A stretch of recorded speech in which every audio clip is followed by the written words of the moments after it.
Okay, so this is a new development for me, and I wanted to show it. So I'm an old guy, and this is my idea of a telephone right here. And I have to admit that I'm kind of adverse to smartphones in the woods. There's a lot of booms in the air and not much going on because of them, unfortunately. But hey, you know, I appreciate the technology. It's just I don't want one.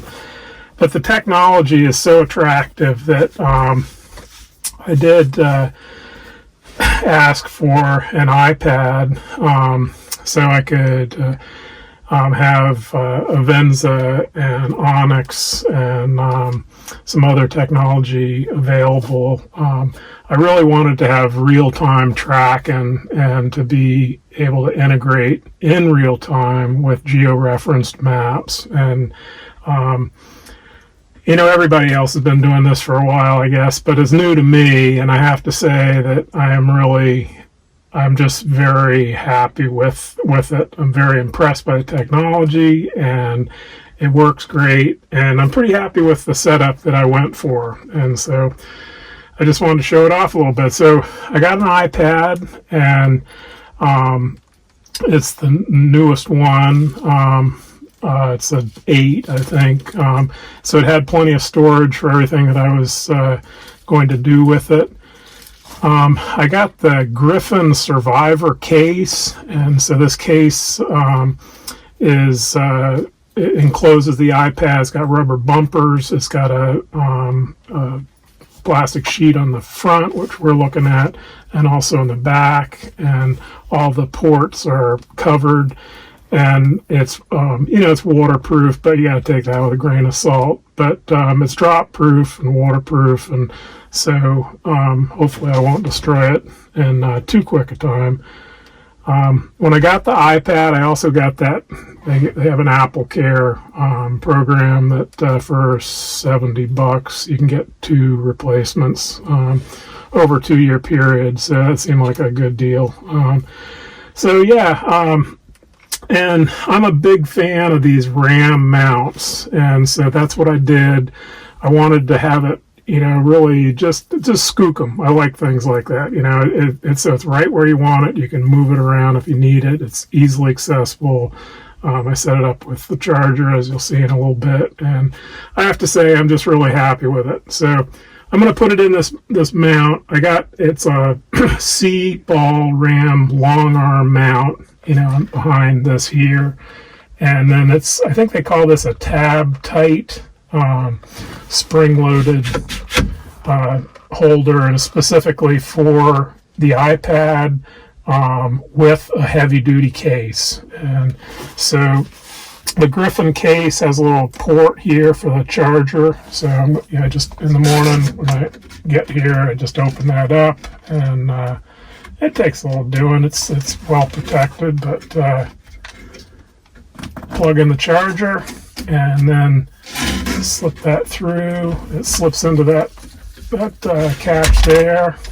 Kind of squeeze it down, and we're good to go. So the RAM mount is adjustable, and what I did was I mounted it on the back side of this phone mount that came with the machine, and it really puts it in a perfect place. If I want to, I can swing that back against the window, and it's totally out of the way if we're doing like service or something in the machine, and it would get in the way.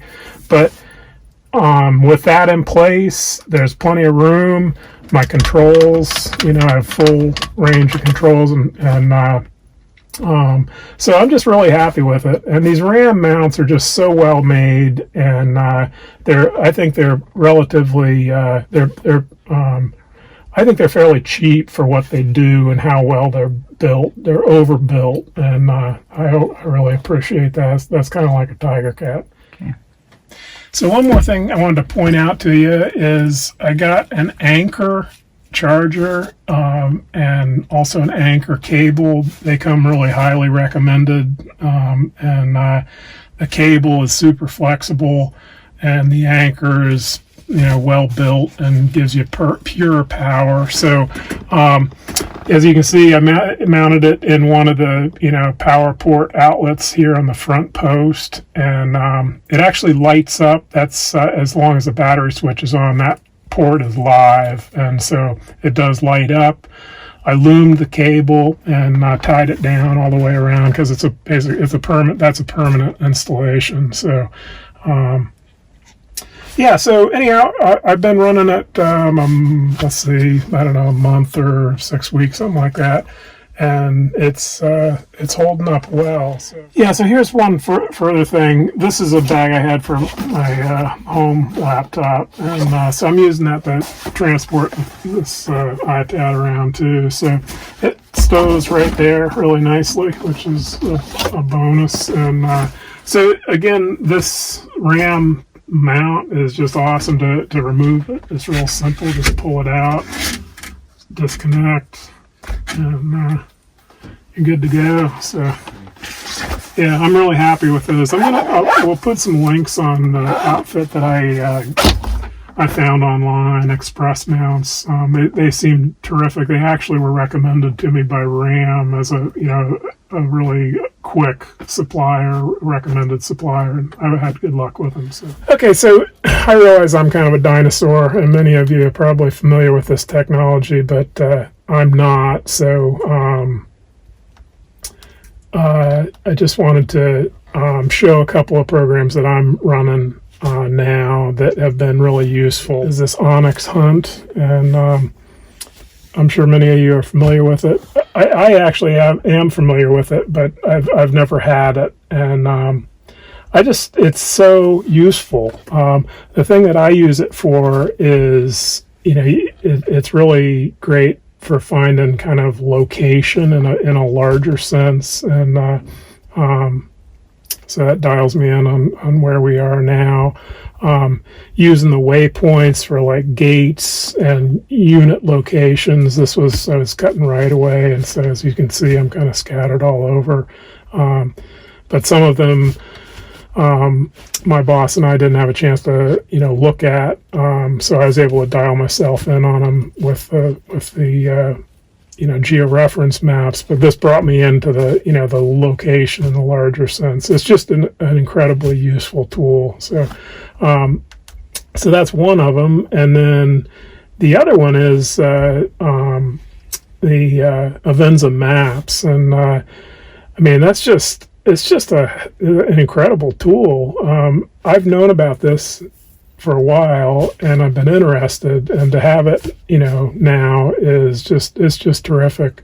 This particular map shows I think there's a 1,600 foot or 16 station right away, and to have that capability as I'm cutting in real time, it really just saves me a lot of time on the ground. And this was incredibly brushy, to be able to follow the flags even when I couldn't see the flags it's just really useful. When you're cutting right-of-ways, the foresters or the engineers mark out turnaround locations, and generally they give you a little leeway. It's like, pick the most appropriate spot as you're cutting it. And so I did that, and then I georeferenced them by setting a pin. So you can see I have the two turnarounds that I used the green pin for. And so yeah, it's just a super tool. I'm really happy with it, and an added benefit is that I can use this to film some of the recent videos. I just turn it on, and my wife would edit it down and create videos of me cutting. So anyhow, it's a super tool. There was one further thing that I got, and that's the Kestrel app. And for those of you who are not in the Pacific Northwest, fire season it's a reality, and so the humidity gauge is a critical tool, and we're required to work on humidity levels and to check them. And when it gets extreme, we need to check them a lot. So I think I'm gonna call that quits here in the cab, and we'll get outside and show you what I've got with that. It's going to take a little fine tuning, but I think that's going to be a real time saver as well. So yeah, let's hop out and take a look at that. Okay, so here's the last thing that I got as I move into the 21st century, a little late.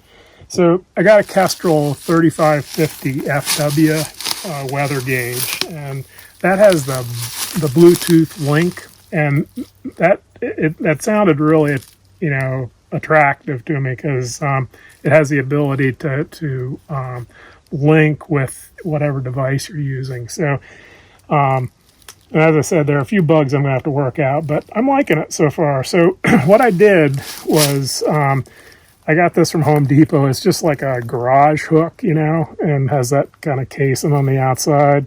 So I cut the end off it, and I threaded that, and I got a clip from Kestrel that comes with it, and that's got the, I think it's 1/4 threads. So what I can do is just screw it into a tree. And my thinking is that what I wanted to do was to be able to put this in a block, kind of close by in an appropriate position, which is an appropriate position, as many of us don't really know, is actually in the shade. That gives you your true reading. And so put it on a tree and then put this little clip on the end. And then the Kestrel itself comes in a case. And so you turn it on. And it is showing the humidity icon right there right now. So, and of course, it takes a little bit to acclimate. And so, it'll kind of count up. It takes like a few, minute or two to acclimate to give you an accurate reading. So that's part of the time process that I was hoping to kind of avoid, and the accuracy. So anyhow, that's on the tree. I'm using this handy stump, just to show. But you clip it in there. It's turned on. Got that little vane there for wind speed and whatnot. This thing is very highly advanced. It gives a lot of features that I don't really need. The humidity really is the key factor. So anyhow, so that's operating. So let's go over to the machine right now. Okay, so now we're sitting in the machine, and we got the the Link app open, and so you click on it, and then click on Connect, and then click on Devices.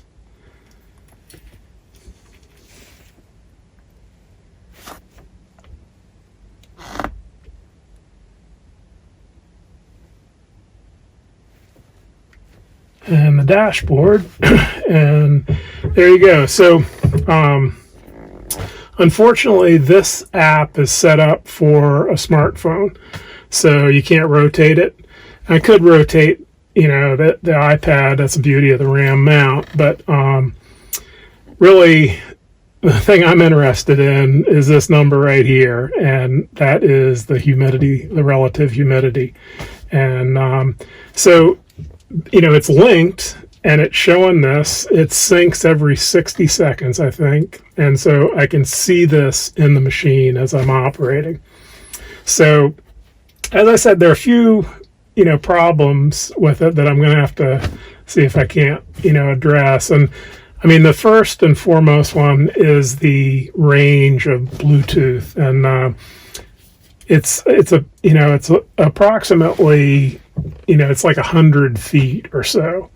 And unfortunately, that's line of sight. So if I set it in a place that's safe and appropriate, there are going to be trees in the way as I cut my way back and forth around this, or to and fro from it.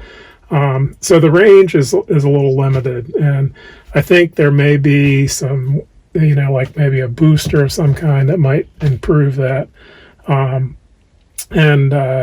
The other thing that's kind of unfortunate is that, without, kind of functions being manually worked on the Kestrel itself, it'll auto off after an hour, I think. And but nevertheless, the technology is pretty cool, and I loved, ideas like this, and see if I can't kind of figure out, an appropriate solution. And Kestrel seems like a great outfit. It seems fairly small. They're US.